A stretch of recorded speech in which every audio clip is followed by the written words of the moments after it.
Well, I've learned the lesson not to use slides, since I know economists never are able to get them up in time.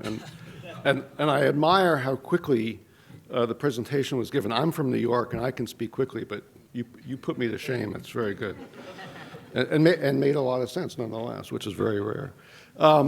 Thanks for having me, and I apologize that I wasn't here this morning to hear some of the early remarks, and maybe what I have to say overlaps with those remarks. So if they do, please accept my apologies. I want to make sort of 4 points thinking about entrepreneurship within the context of emerging markets.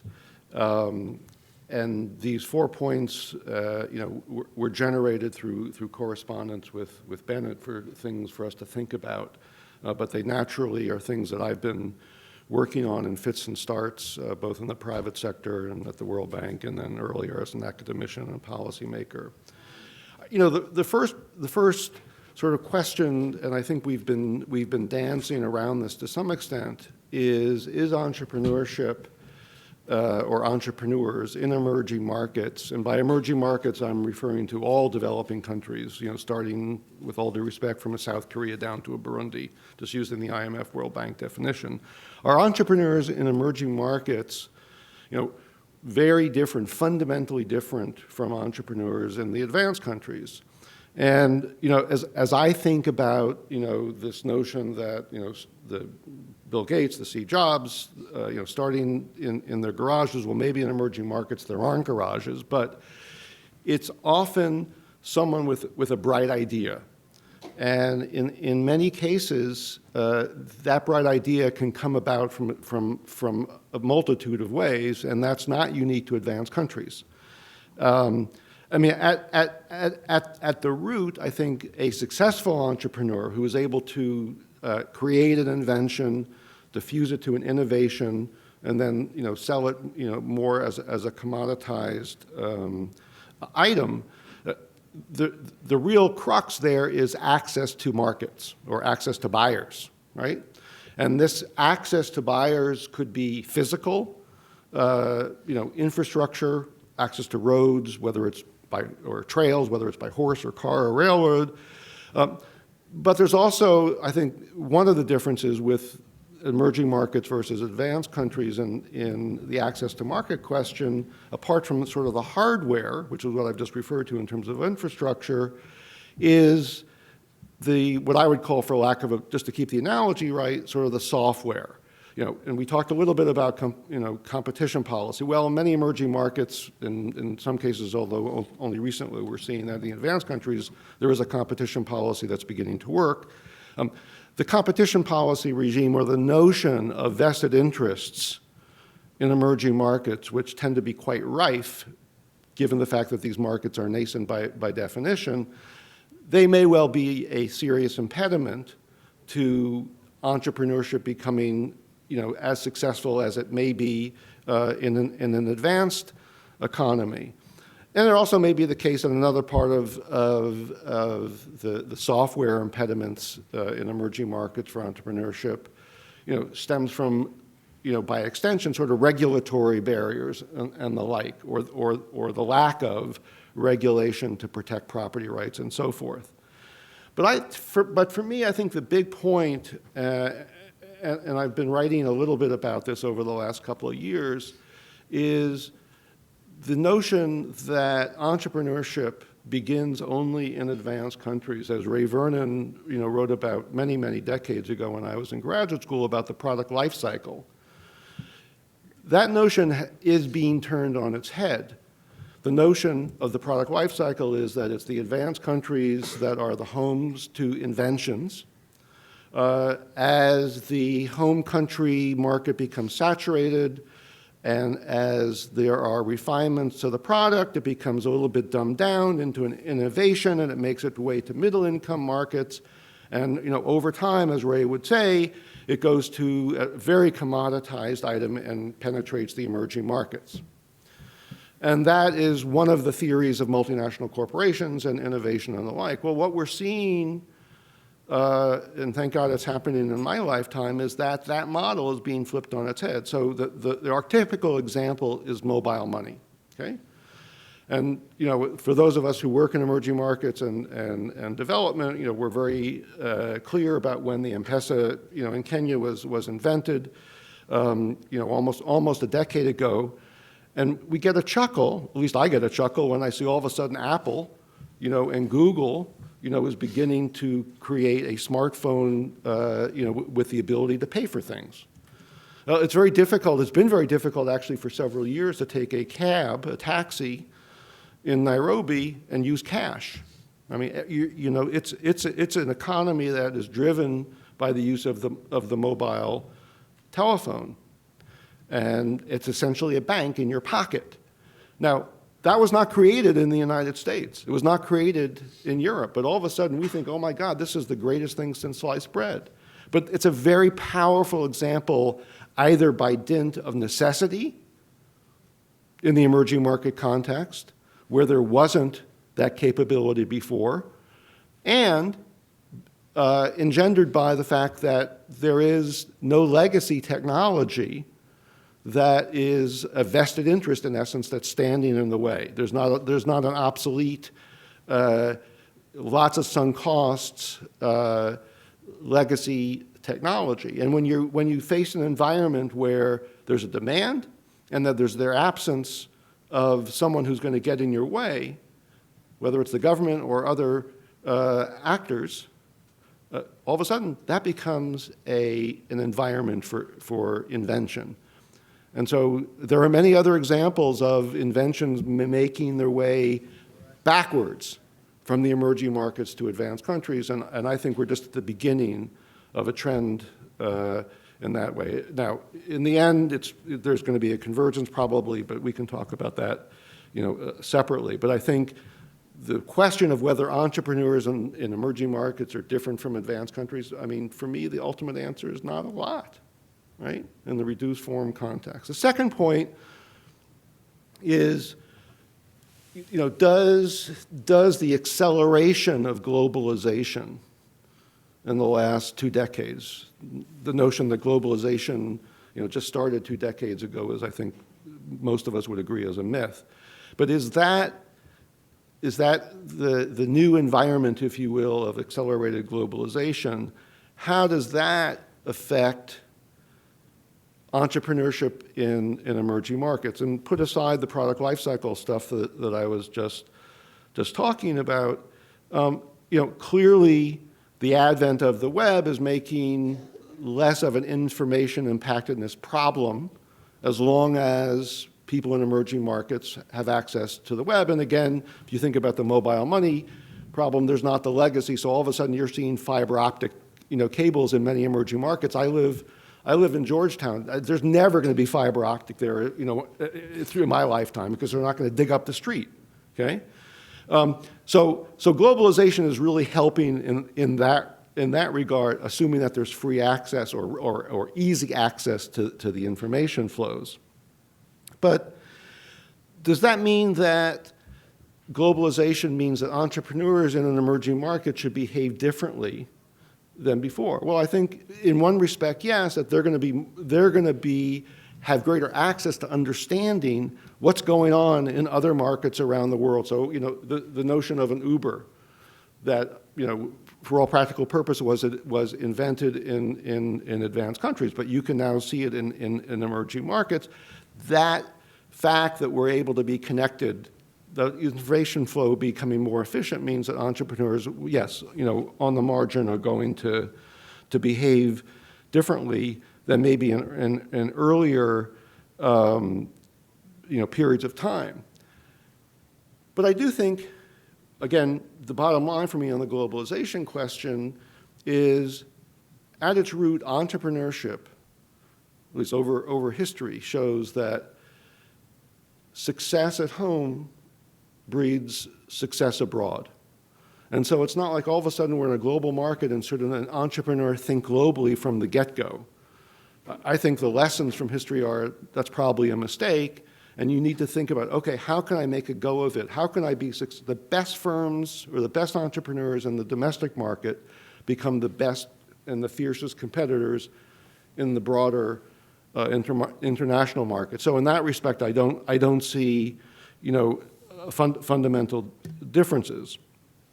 I think the third point I want to make is just, apropos of the theme of this panel, is the role of government or, policies, and, do they need to change? Well, I think we apart from the technological changes, we sort of know what needs to be done in an economy to foster innovation, whether it's on the education side, whether it's the reducing barriers to access to markets, which I spoke about earlier, but also having regulations that protect the health and safety of the population from innovations or inventions or entrepreneurship that someone makes in their garage in Abidjan, and all of a sudden it's endangering the health of the citizens. So you want to make sure that there's regulation in place there. So I think, again, all those kinds of policies that have been practiced over time in advanced countries or emerging markets, that I think has not changed and should not change. But I do think this question of access to information and the provision of particularly access to the web is a public good, just like education is a public good. And so there, to me, there's a vital role for government, particularly in emerging markets, to help ensure that this is being provided. And if the private sector is not going to do it, which is probably not, or through a public-private partnership, it's going to be government's role. And I would say that if I were a government representative in emerging markets, that's like number one policy apart from the human training issues. And then finally, I think, which is addressing a lot of the work that I've been doing recently, is the social impacts of an entrepreneur in emerging markets. Is it different from the John Rockefellers, if you will, who were not really cared about social impacts other than trying to sell as much oil as he could and killing rivals? In emerging markets, there's often sort of killing two birds with one stone, because these are markets in general where there are cross-sectoral deficits, right? There's a deficit in the financial sector, there's a deficit in the infrastructure, in the health sector, so forth. And as a citizen, as an entrepreneur living in these countries, you're very conscious of that. And you realize that to become as successful as you can, you want to be able to address, as much as you can on the margin, those cross-sectoral deficits. And so mobile money, to use that example again, came about for reasons because of the lack of banks, and particularly in rural areas. Well, what it has done has created a way of addressing the financial inclusion goal in emerging markets. And so, it started out with a private commercial incentive in some sense, but it's had tremendous social impacts for development, in the markets in question. And I think, I think one of the issues on the social impact side is, again, using mobile money as an example, but there are others, we are beginning to see a blurring of sectoral boundaries, right? And so mobile money epitomizes the case where the provider, is it a telco? Is it a bank? Is it a telco and a bank? If there's going to be regulation, who's going to regulate this new animal? And it's not obvious, what the right answer is. And so that could have, social impacts beyond what you would ordinarily see in the advanced countries. So I'll stop there, and I'm sure we'll be interested in taking questions from the audience. Thank you. So we do have time for questions. So I think we've got a microphone someplace going around the room, and if you just raise your hands, we can. Is that not on?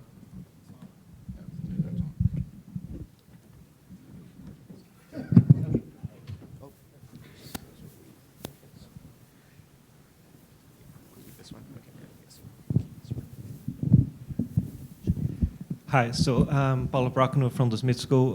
So the question is mostly to Samuel, but also incorporating some comments that Philip made.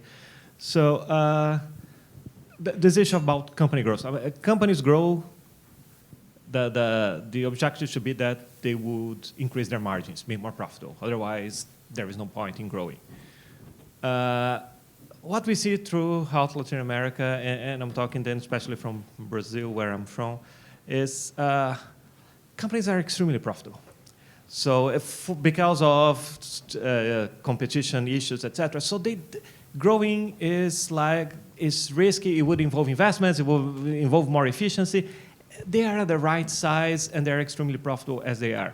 But, and you see that, I mean, for example, in the late 90s, there was privatization in Brazil, opening for foreign competition, banking sector, for example. There was a hope that now banking sector in Brazil has been an oligopoly for a long time, very profitable companies. New entrants, foreign banks, after a couple of years, they accommodated. They didn't compete very strongly, they accommodate. And it seems that this structure of the, so accommodation, and if you look then at the microstructure, the companies are very linked, the boards are very linked, so there is this old boys network that is linked. That restricts a lot of those changes. I mean, why there is not more competition? Because those companies don't want more competition, and they make pressures, and they control a lot of the economy. So it seems that there is this, it's hard to break into the cycle, because that's, so I mean, I don't know if you have looked at those aspects, and if there are any data or any solutions that you would suggest for that.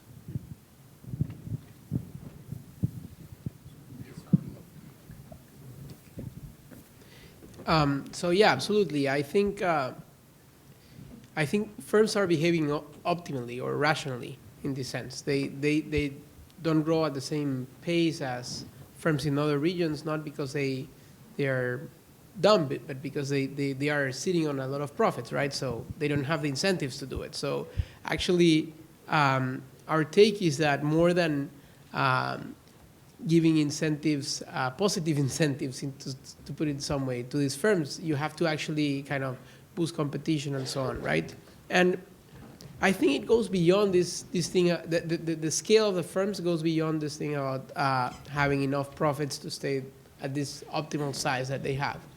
It also goes into a lot of things that I think are that can be influenced by policy. Like I mentioned skills, for example, and when presenting this book, we run across some entrepreneurs that said, you know what, I have this scale because if I want to open a new plant, say, I have to hire a manager, and I can find a manager that is capable, trustworthy, and so on and so forth. Because if I know that if this guy is cheating on me, I cannot take him to court because the court system doesn't work. It will cost me more to do that than to stay at the scale I am right now. So I think the problem is very complex. That's what I'm trying to say. You have all the incentives for firms to stay in the scale they are right now and not to grow in this faster pace. So what we're trying to say is, we know that these unilateral or one-way policy solutions do not work. They do not foster the growth of firms. This we know, that tackling one issue is not going to create the incentives for firms to grow. What we're saying is we're facing this big, difficult problem of trying to boost growth in order to create the kind of jobs that preserves the social progress that Latin America has made in the last decade, and that we have to think creatively. And I think many policymakers in the region are starting to do this kind of creative thinking. And they are internalizing the fact that you cannot kill two birds with the same stone, trying to tackle the informality problem at the same time as tackling this problem of making firms grow. So you need different instruments to achieve this objective. And this is a difficult problem, for sure. I just want to make one comment. I totally agree with everything you said. I mean, there's almost an analogy in the Farm Bill in the United States. I mean, you can have a policy that subsidizes the production and consumption of corn syrup, and then you have a lot of obese people, and then you create a $50 million, this is in the billions of dollars, obviously, the subsidy and the consumption, and then you create a $50 or $100 million program, run out of the White House for an exercise program. Right? That's not the way to do it. The way to do it is to cut the subsidy that creates the obesity, right? And this is what we have in terms of obesity is not exactly what you're talking about in Fat and Happy, but that's the, there's something there, right? And you see this place after place after place. So those of us who work in entrepreneurship, and particularly global entrepreneurship, I mean, I've been very pleased to lead the Global Entrepreneurship Research Network at the Kauffman Foundation. And I mean, I think it's great to do research on programs to support entrepreneurship and assess effectiveness and so forth and so on. I'm very happy to do that work. But we have to be a little concerned that in some places we're that excuse that's given for the maintenance of the status quo. We're that $50 million or $100 million program that allows the rest of the society to ignore the structural issues that are the real impediments to actual long-term prosperity. Who's calling? I guess you are. Yeah. So, sir, or gentlemen, you talk about policymaking and some of the complexities, but to go back even a step further, before policy, you have cultures in individual countries that the policymakers may feel the need to address. In Latin America, for example, I understand there's a lot of corruption that's kind of unwieldy and difficult to control. Correct me if I'm mistaken. But how do you change the culture that would allow the effective policies you mentioned, Mr. Auserwald? Because, for example, in order to get rid of the Farm Bill, you have overcome a lot of factitious and traditional thinking in the Midwest about how we use farmland and the types of crops we should grow and everything else. So how do you address the cultural issue that would allow effective policies to be made?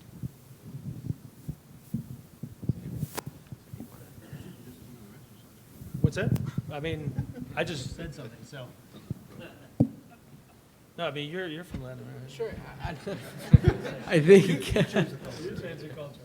No, I think there is a cultural thing, and again, what we're doing in this book that we prepared is pointing at a problem that we have, that we know it's very difficult to tackle that, and I think there is an issue with the environment, like I said, and but I think there are a lot of entrepreneurs in Latin America.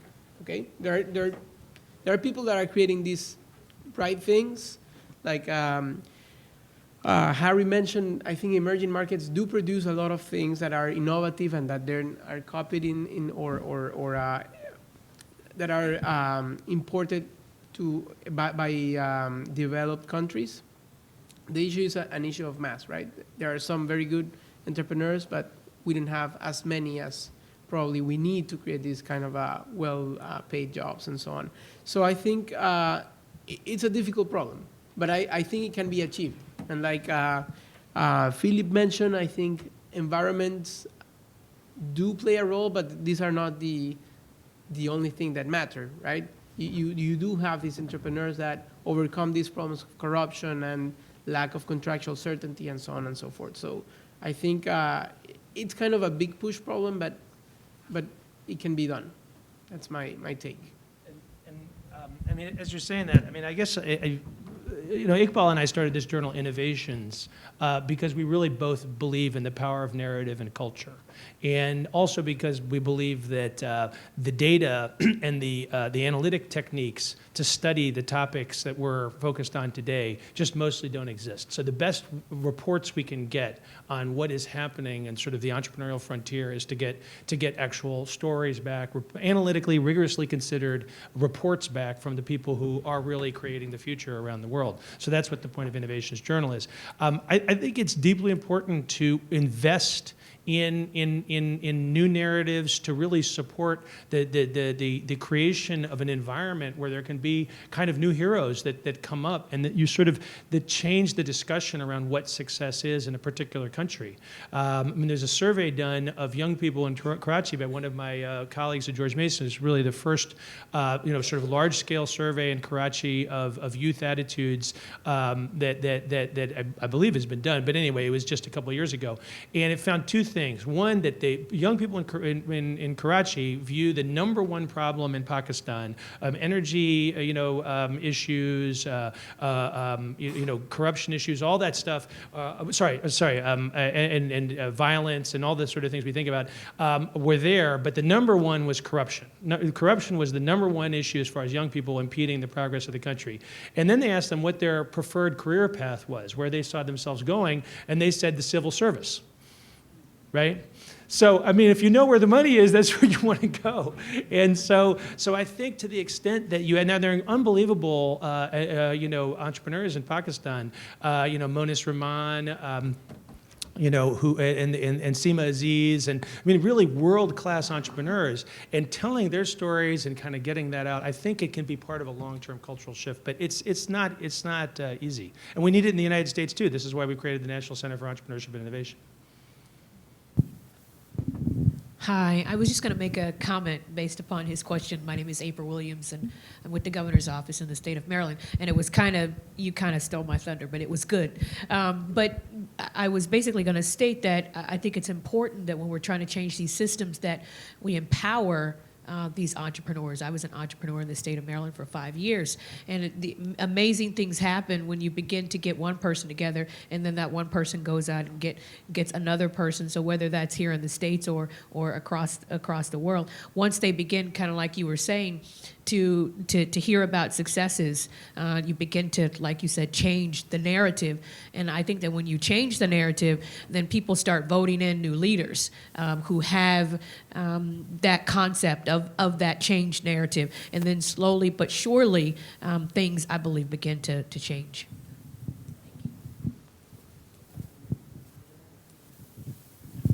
Thank you all for your wonderfully inspiring remarks. I have a question, and any one of the panelists may take it. It's about a phenomenon that's trending right now, and that's the idea of these innovation contests. So the thinking is, if we institutionalize these innovation contests and we have lots of them, we'll have a hotbed of entrepreneurial activity. And going back to your point, Philip, about not having enough data on outcomes, I wonder if you can give us any insight into how successful these innovation contests are. Are there just opportunities for people to come and share ideas, or do we have any understanding that these do, in fact, lead to sustainable industries or innovations that are in some ways commercialized? I'm intrigued by this notion of a contest, because as an economist, I think the market is the contest. So I'm trying to understand, what is the innovation contest? What's the reward there? Is it some nominal kind of recognition, and therefore you're signaling the market?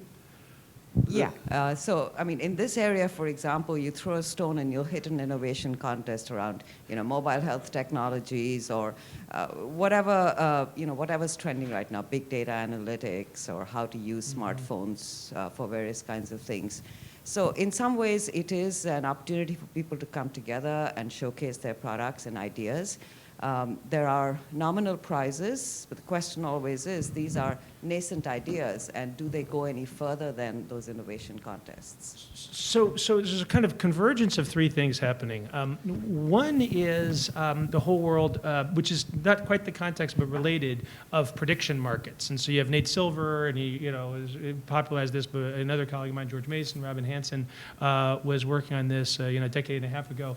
And the book, James Sierecki, Wisdom of Crowds, and sort of talking about how when you aggregate the knowledge of the crowd, you actually have a lot of information. The other is Innocentive sort of pioneering this notion of crowdsourced problem solving that's not about entrepreneurship, but it is a very powerful idea, which is that you have sort of a tail of problem solvers, or a distribution of problem solvers, and along sort of the going from most elite to least elite, from left to right, where it's sort of the general public republic at the far right, the closest to the axis is the MITs, the Stanfords, or whatever. And the probability of getting a solution from the MITs and Stanfords and the University of Maryland's is higher, right? It's quite a bit higher. But it's not as many people.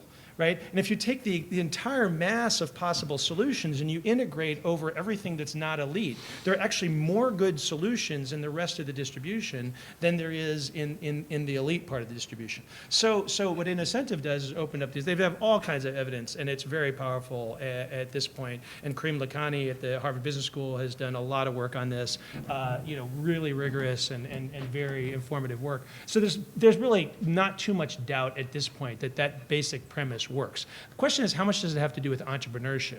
And so a colleague of mine named Ahmad Ashkar has been running the Hult Prize. It's the world's largest business plan competition. The thing about the Hult Prize is that it is, the market is the test. There's no question about that. But is there an environment, short of full exposure to the rigors and discipline of the market, that can give teams of people an opportunity to get some kind of discipline to their ideas? And as to whether this actually works or not, I think it's an open question, but I think what really matters, what's important for any prize, and I think the Innocentive experience has really borne this out, it's about what you do with the losers. It's not about the winners. The winners is the inducement. But Netflix has done a great job of this. Netflix is the best on this, which is essentially pooling the sort of losing teams in iterated steps to sort of say, well, you had this piece and you had this piece. You guys should get together, right? And having those horizontal platforms to integrate the losers. So if you're creating a prize competition, it is essentially about how you integrate the knowledge resources and the relational resources of the losers. It's not about the winners. The winners will be fine. But the word, we don't have the data, is a fascinating question. It integrates some very significant trends. I take it very seriously, but I don't think we know about the overall effectiveness yet. I just to sort of piggyback on what I was saying earlier, it sounds like these innovation contests, and I now understand what you're talking about. This is sort of the middleman, right? Why pay retail when you can go wholesale? And so the whole notion of crowdsourcing, of financial, people who have an interest in investing, the winner takes all kinds of notion of these contests becomes, a red herring if, someone who doesn't have the greatest idea doesn't get quite as much money, that's a market-driven solution. I just don't, the scarce resources that we have, I would argue, should not be devoted to innovation contests and just figure out how to match, investors with people who have good ideas. But that's my idea. The whole problem is finding the people with good ideas. And systems still are not equitable in terms of how they distribute opportunities to access the networks in terms of good ideas. So.